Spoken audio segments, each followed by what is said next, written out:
Alright, so I'm going to do a video review of the OBX Honda D16, D15, pretty much any D series intake manifold. This is the second production model. The first one was a little different design. The throttle body didn't sit flat on the plenum. The plenum was a little bit smaller and a little skinnier. The runners were a little bit longer on that model too. I didn't buy that one. I ordered the one that you currently would find on eBay, and it seemed like a relatively bad idea because it was so cheap. And when it showed up, it was nice. It was kind of shiny. The finish was decent-ish.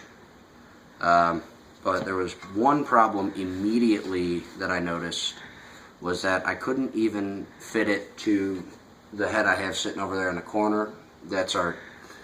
Now it's our head for test fitting things such as this, and it actually wouldn't even mate to the mating surface of the head. The lugs for the injector bores, all these were squared off, and they stuck out to about here, and the corners would contact the head before this mating surface would contact the mating surface for the runners. It was a pretty noticeable issue. It was a pain in the ass because I had to grind down every one of these, and you got to be careful not to cut into the bores. And the very next problem I noticed was when I took the original intake manifold gasket and stuck it against the mating surface. I don't have anything to hold this with, so bear with me. The runners would all interfere with the gasket. Now when I put the gasket on the test head, the ports were slightly smaller than the gasket, but the problem was on these, all of the right sides of the ports were right. The left sides were all cutting through the gasket pretty noticeably. They were doing nothing but impeding airflow, which in my opinion it would have made less horsepower than the stock manifold, which is exactly the opposite of what they claim in the ad, which is kind of bullshit. This part of the manifold, the throttle body bolted on nice.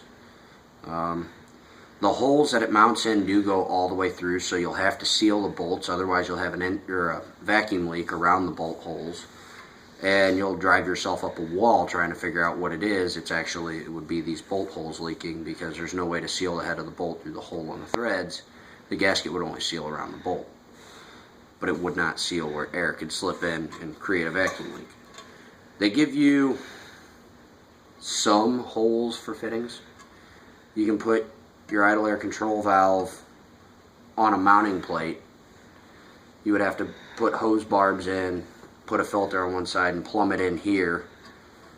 But then you also have to find a place to run the brake booster, and none of these holes are big enough for that. So you would really have to tee off of this for idle air control and the brake booster.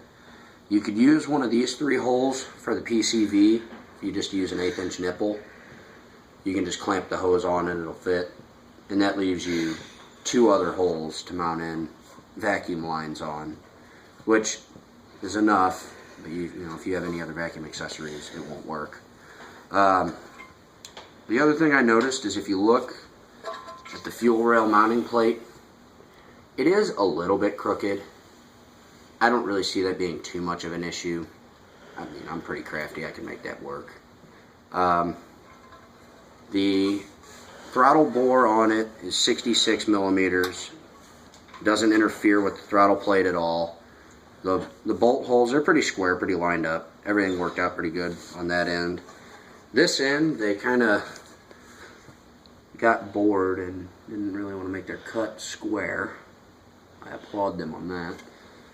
The runners, they look to be the same length. The cast for the flange is appearing to be pretty porous, but it's pretty thick, so I doubt it'll leak. Shouldn't be any vacuum leaks there. But the number one thing that pisses me off about this, I set this on the workbench. The whole thing is twisted. Whoever came up with this, I mean, they might have tried to learn how to weld without warping things, but that's neither here nor there. This one, believe it or not, actually has a straight flange and can be bolted to the head without having to be resurfaced. I got lucky. From what I seem to hear, that's not normally the case. The welds are acceptable. It doesn't look like they got very good penetration because the welds are pretty high up. They're really real round. They're on top of the metal. As far as the vacuum plate and accessory plate, they did pretty good. The runners are all welded pretty well. It's not a bad choice for $100, but you have to do quite a lot of finishing. You get a relatively started project. If you're thinking about making your own manifold, I would say go ahead and start with this, because all the parts are there. They're just not quite right. You have to figure it all out. There is no actual factory spot on this to mount your idle air control valve. A little bit of a pain in the ass. If you're creative, not a big deal. But there is also one other problem I noticed, and that is I drive a Honda. It has a cable actuated throttle body, and that's pretty simple to deal with, except for the fact that I can put the cable on the throttle body, but there is absolutely nowhere on this thing to mount the sleeve of the cable so that when I push the pedal, the sleeve will hold still and the cable will pull through. So what I'm left with is an inoperative throttle until I find a way to make a throttle cable bracket. You can use one from a GSR Integra and put it on the bolt hole here and bring it back. You can take one off of a F22 Accord. You can use the transmission kickdown cable from an automatic, and the bracket for that, you can rig that up enough to fit, and you should be okay. You just kind of you got to get crafty again, but it's not bad for what you pay. The Skunk 2 manifold's about $350. The Edelbrock about $300 to $400. This one's pretty strong at $100. I mean, you get what you pay for.